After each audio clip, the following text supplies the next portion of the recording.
Thank you very much. I will discuss today for whom and how long should we consider prolonging DAPT, and I want to make it clear that I don't think it's for everybody and I don't think it's forever, but I think there are candidates for prolonged DAPT, particularly post-MI and post-ACS patients, and we're going to discuss the evidence to support this, as well as the evidence that raises concerns regarding the risks of bleeding and the safety of the intervention, and then we can have, I hope, a robust discussion. Before I start, I need to acknowledge links and disclose that I've been a consultant speaker for many pharmaceutical firms, including the sponsor of this luncheon, AstraZeneca, for whom I've been involved in several clinical trials, including Plato, Pegasus, and the ongoing Themis trial. So let me start with the discussion of post-MI patients. And I think the post-MI patients are the best candidates for considering prolonged DAPT beyond 1 year. And the first reason to do so is that we don't fully appreciate how much risk is residual in post-MI patients. We all think that all of the risk is upfront, and once the patient is discharged from the hospital, they are cured as long as they've received state-of-the-art drug-eluting stent, as well as standard evidence-based therapies. But the data we have actually says otherwise. This is contemporary data from the Sweetheart Registry in Sweden. It's population-based, it's contemporary, it's been published last year. And as you can see, the cardiovascular event rates are high in the first year after a myocardial infarction. But when you look at surviving patients beyond 1 year, 77,000 of them, and you look at the subsequent 3.5 years, there are even more cardiovascular events during that time period than there were in the first year. Similar types of data coming from the GRACE UK-Belgium experience, showing that the 5-year death rate after ACS is in the range of 20%. But more importantly, that the overwhelming majority of these deaths actually occur after discharge from the index hospital admission for acute myocardial infarction. Finally, these are data from my own country, the FAST-MI registry, a nationwide registry looking at all-cause mortality up to 10 years. This is data from the 2005 registry. We just accrued it last year. And as you can see, at 5 years, all-cause mortality 32%, at 10 years, 42%, and the overwhelming majority of these deaths are cardiovascular. Now, clearly, the current standard of therapy for DAPT after an MI is 12 months. And for revascularization, it's 1 month for BMS and 6 months for DES. Why would we consider, and what is the evidence to consider, longer duration?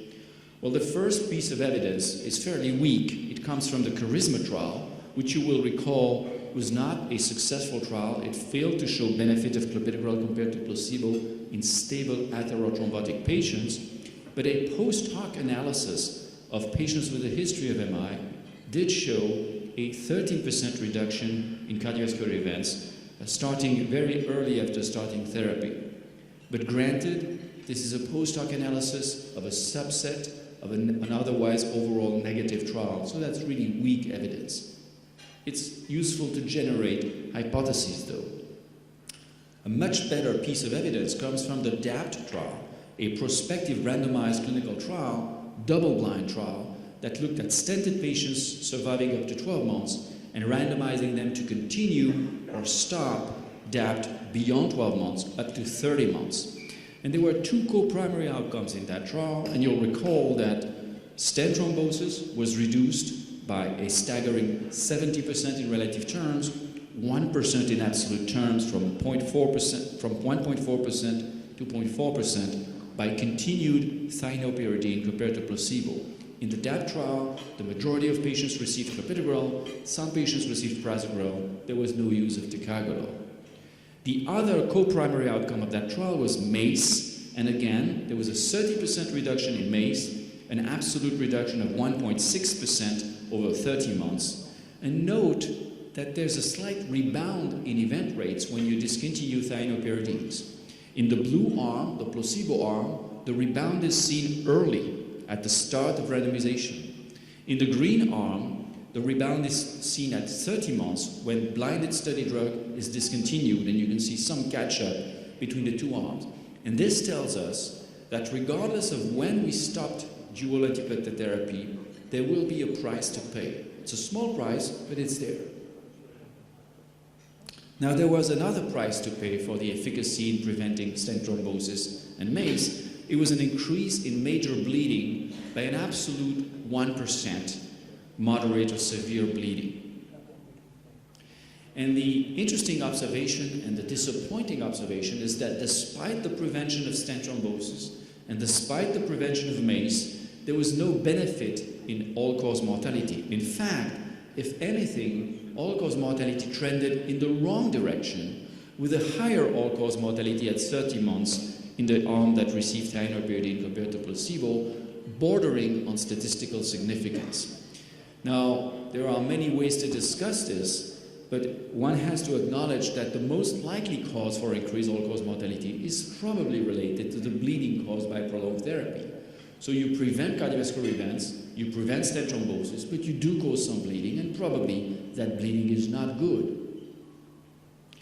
Now, if there's a benefit and there's a risk, we should try to identify the best possible candidates for therapy. And one of the ways to do so is to build a score. And based on the DAPT trial, as well as on another prospective randomized trial called Prospect that we were involved in, we built a net clinical benefit score. This score doesn't predict bleeding, it does not predict ischemic risk, it predicts whether there will be benefit in prolonging DAPT compared to stopping it. It's based on simple clinical variables and an index procedure characteristic. So maybe, Josef, what I should do is try to compute the score for your patient. He's a 70-year-old diabetic, so he has -1 point from 70 years old, 1 point from diabetes mellitus. Is he a smoker? No. Did he have prior PCI or prior MI? Before the STEMI? No. Did he have low ejection fraction or a history of congestive heart failure? No. But he did have an MI at presentation, no vein graft PCI, and was there any stent of less than 3 millimeters? No. So he has a DAPT score of 1. So if he has a DAPT score of 1, he's below the median. And if he's below the median, which is at 2, let us look at how he fares. Patients who had a DAPT score below the median had an increased all-cause mortality and no benefit in the reduction of net adverse events. Conversely, patients who are at 2 or more above the median have no effect on mortality and a clear reduction in net adverse clinical events. Let us look at the Kaplan-Meier curves for these two groups. These are patients with a low DAPT score, less than 2. And as you can see, they have a very modest benefit in myocardial infarction, stent thrombosis, or MACE, but they do pay quite a price in increased bleeding. They double the gusto moderate or severe bleeding compared to the standard arm treatment. In contrast, if we now look at the other half of the population, patients who have a DAPT score of 2 or more, they have a dramatic benefit in the prevention of cardiovascular events, myocardial infarction, stent thrombosis, MACE, and they pay very little price in terms of increased bleeding. In fact, there's no significant increase in bleeding in that group. Now, the DAPT score is not a definitive risk score, and it has many shortcomings, but I think it's pointing to a tool that can help guide us towards objective decision-making in deciding whether or not to prolong therapy, very much the way we decide or not to give oral anticoagulants in AFib patients based on the CHA2DS2-VASc score. And I think what we're going to see in the future are iterations of this score to help guide us to an objective decision-making process. But possibly the most interesting piece of evidence to support the idea of continuing that duration beyond 12 months is the meta-analysis of all the trials that have looked at post-MI patients for that duration of more than 12 months. And when you look at MACE, they're reduced by 22%, cardiovascular death is reduced by 15%, myocardial infarction by 30%, stent thrombosis by 50%, at the expense of an increase in major bleeding, but no effect, neither positive or negative, on non-cardiovascular deaths and all-cause deaths. And finally, recently, we've had the results of the Pegasus trial. And Pegasus was a trial that looked at patients with a history of myocardial infarction 1 to 3 years prior to enrollment and additional atherothrombosis risk factors. And it's very important to emphasize the asterisk that is there, because it's not every post-MI patients. It's patients who had either age above 65 years, diabetes, a second prior MI, multivessel CAD, or chronic non-end-stage renal dysfunction. Any one of these 5 factors qualified patients for enrollment into Pegasus. Now, how many does this represent of the post-MI patients? Well, we looked in the French FAST-MI registry and we published this. This represents 56% of all post-MI patients. So half of the post-MI patients are eligible for Pegasus and half were not.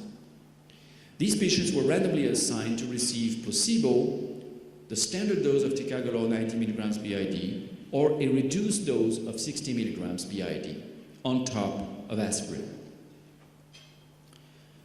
The median delay between MI and enrollment was 1.7 years. The patients were evenly split between STEMI and non-STEMI. And note that the years from the qualifying MI to the end of follow-up went up to 6 years. So we have data up to 6 years of patients in Pegasus after their MI. The primary outcome of the study was the composite of CVDES, MI, and stroke. And as you can see, there was a clear benefit in prevention of these events with ticagrelor. The event curves were straight, a straight line, and the benefit was constant over time and was actually surprisingly similar for the 60 and the 90 milligrams dose. The relative risk reduction is either 15 or 16% depending on the dose of ticagrelor. The reassuring observation is that the benefit was not driven solely by myocardial infarction. There was a consistent trend for reduction in cardiovascular deaths, which was on the border of being significant, myocardial infarction and stroke, which were both significantly reduced in the trial.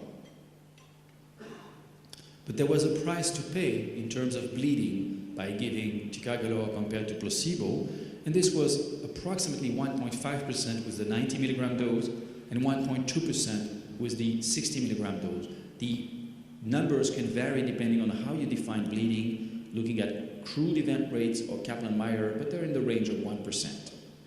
And there was greater bleeding with 90 than 60. So you have similar efficacy, but less bleeding with the 60 milligram, which is why the 60 milligram dose is the dose that was eventually selected and approved by regulators to go forward in this indication, which makes a lot of sense. The important observation on this slide is that there was no increase in fatal bleeding or intracranial hemorrhage. And while it's bad to increase bleeding, and I'll be the first to acknowledge that bleeding is bad, what is important is that it's bleeding that you can address and treat, whereas fatal bleeding or intracranial hemorrhage are really bleeding that leaves irreversible consequences. Now, there are important observations that I want to show you regarding further analyses of Pegasus. The first one is that clearly the earlier the patients were compared to discontinuing P2Y12 inhibition after 12 months and enrollment, the closer they were, the higher the event rates. So all of these patients had an MI, and having had an MI, they had received 12 months of P2Y12 inhibition. Then the P2Y12 was discontinued, and then they were restarted at the time of randomization. So there could be a small interval, or a medium interval, or a long interval between the time they had discontinued the 12 months DAPT and the time they were randomized to restart DAPT. What's interesting is that if you now look at the efficacy of ticagrelor as a function of the time between P2Y12 inhibition withdrawal and randomization, you can see that the patients who were randomized within 30 days of having previously discontinued DAPT had the greatest benefit. They had a 27% relative risk reduction. There was a more modest benefit if patients were randomized in the year following discontinuing DAPT after MI. And there was no benefit for patients who were randomized more than 1 year after discontinuing DAPT. If you do the same exercise and looking at safety, I'm sorry, I should show the safety slide, but it's hidden. There's no difference. Now, why is this important? This is important, and it's actually good news for cardiologists, because it means that the greatest benefit of ticagrelor is in continuing ticagrelor beyond 12 months in patients who are on ticagrelor. All you have to do is titrate down to 60 milligrams. But you don't have to look for your old MI patients and call them up and say, well, you should come back and we should restart you on ticagrelor, even though you've discontinued it, because the analysis, and granted it's a post-hoc analysis, but the analysis provides strong evidence against doing that. The greatest benefit seems to be to continue DAPT in patients who've previously received it and haven't stopped it or have stopped it for a short amount of time. Another interesting observation that I want to point out is the reduction in stroke. In absolute terms, it's modest, but it's actually statistically significant, and I think it will raise further interest in the use of ticagrelor long-term after stroke or to prevent stroke. And I'm sure you're aware that the Socrates trial did not reach its primary endpoint, but a second trial is being planned to look at ticagrelor in stroke secondary prevention. Now, I've discussed longer duration of DAPT, but many of you will inquire about shorter duration of DAPT, and there have been many trials that have looked at shorter duration of DAPT, particularly in stable patients undergoing elective PCI. And I think it's a fundamentally, totally different conversation to discuss elective PCI in a stable patient or prolonged DAPT in a post-MI patient. What about shorter duration in stable patients? Well, there have been many trials. They're summarized on this slide, and they've compared all sorts of durations with varying controls and standards as standard of care. Most of these trials have been published and completed, and the meta-analysis that was published in Circulation shows, and there have been several meta-analyses, and they're consistent. They always show the same thing. They show that there is no clear reduction in myocardial infarction by prolonging therapy up to 12 months compared to shorter duration for patients who undergo elective coronary stenting. But by prolonging DAPT, you increase bleeding, and you increase bleeding substantially, which makes sense. The longer you treat, the greater the price is going to be in terms of bleeding. But as we discuss these studies, I want to point out some caveats of these trials that are common to most of these studies. Many of these studies, almost all of them, were non-inferiority DAPT duration trials that were open label. Now, non-inferiority trials have a problem. You look at an expected event rate, and then you plan a non-inferiority margin based on the expected event rate. Of course, typically you expect to reduce or to increase and to find as acceptable, as clinically acceptable and non-inferior, a rate that is an increase of the non-inferiority margin compared to the expected event rate. But often, your observed actual event rate is much lower than the expected event rate. And yet, your non-inferiority margin is constant. So if I take the example of the Nippon trial on the right side of this slide, the expected event rate was 4.3%. The non-inferiority margin was 2%, so less than half of the expected event rate. But the actual observed event rate was less than 2%, therefore your non-inferiority margin corresponds no longer to a 40% increase, but now to a 126% increase in the event rate. So while you can declare non-inferiority on these grounds, whether it's truly clinically non-inferior is debatable. But that is not too much of an issue, because if you pull the data in a meta-analysis, you can still derive some information from these trials. A more serious concern is the fact that all of these trials were open label. And open label randomized trials carry the risk of two problems: crossovers and loss to follow-up. But the problems are greater in open label trials because these problems are not occurring by accident. They can be skewed towards one of the groups instead of the other, and therefore they can introduce bias in your trial. Now let us look at the actual numbers for crossovers and loss to follow-up and compare them to the actual numbers of primary event rates in most of these trials. In orange, you have the number of crossovers, and you can see that some trials were very good. Prodigy, for instance, was an excellent trial with a very low number of crossovers. Some trials had very high rates of crossover. Let's look at loss to follow-up. In red, again, Prodigy, outstanding trial. Some of the trials have much higher rates of loss to follow-up. And I will point out that I was involved in some of the trials that I'm criticizing here. So I'm not throwing the stone at somebody else. I'm acknowledging the limitations of the field. Many of these trials were open label and had crossover because we didn't have the money to fund them properly with academic support. But what's interesting is to contrast the rates of crossovers and loss to follow-up with the actual number of outcome events that are available for meta-analytic purposes. And you can see that in some trials, there are very good event rates, robust, much greater than the loss to follow-up and crossovers. Again, the Prodigy trial is a case in point. But in many trials, it's the reverse. If you look at DES late, Security, Nippon, very low number in green of events available for a meta-analysis, and huge potential for bias because of patients lost to follow-up and crossovers. Finally, I think that a key tool that we will need is a tool to help us predict bleeding, because in the end, what we want to do is predict the risk-benefit ratio. I've shared with you the DAPT score, which is a score to predict net clinical benefit. We didn't have, and we don't have yet, a good tool to predict out-of-hospital bleeding. Now, a study is in press called the Precise DAPT score, and the group of Marco Valgimigli and Dr. Costa have computed a risk score that actually predicts out-of-hospital bleeding in patients who receive dual antiplatelet therapy after coronary stenting. And I think this is going to be a major tool to help us guide decisions. This is upcoming in the Lancet, and you can see that the distribution of scores is centered around a score of 10. There's a nomogram on the left. It's based on 5 simple items: hemoglobin, white blood cell count, age, creatinine clearance, and whether the patient had prior bleeding, yes or no. And based on these 5 simple criteria, you can compute a number of points, and based on the point, you can predict the risk of TIMI major bleeding or TIMI major and minor bleeding, and that will be useful to guide decision making. Again, like the DAPT score, the Precise score is available in an app and on the internet for free, and you can use it in your clinic when you're seeing the patient to have some objective tool to measure risk and to measure net clinical benefit.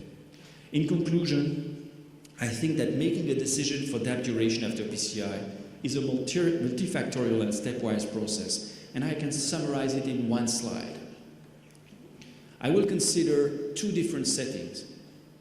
I will consider short duration by default for patients who undergo elective PCI, particularly if they have prior bleeding or they are at high risk of bleeding, if there's a strong patient preference for discontinuation, if the patient is known to be poorly adherent, it makes no sense to prolong therapy if we know the patient is not going to take it, if there are planned surgical procedures.